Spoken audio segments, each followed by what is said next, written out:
ego is the enemy. That's what they say, right? Ego is the enemy. And the truth is that ego is our enemy. The more you feed ego, the worse your actions and reactions and your answers become. Why? Because ego is something inside of us all that likes to be fed. The more compliments that we get, the more nice things people say about us, the more positive accomplishments and the more labels that we get given, the more our ego gets filled.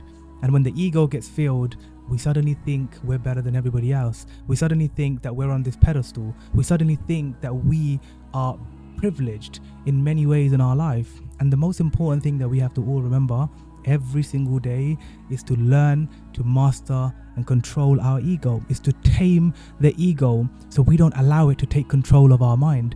Because as soon as we start living our life in that egotistical way, with the ego being in control of our life and our mind, I promise you guys, you're going to lose so many friendships. You're going to lose so many relationships. You're going to allow so many other people out there to leave you from your life. You're going to lose so much goodness that could be part of your life right now, but you lose it all because of this one ego that you allow to control over you being consciously yourself.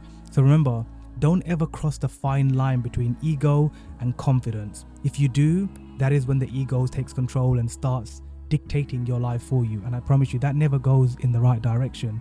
So what we must do is learn to equally work on taming our ego, but also working in the same time to have the balance in confidence, so we can still confidently command and we can still confidently show up as the bolder, courageous version of ourselves.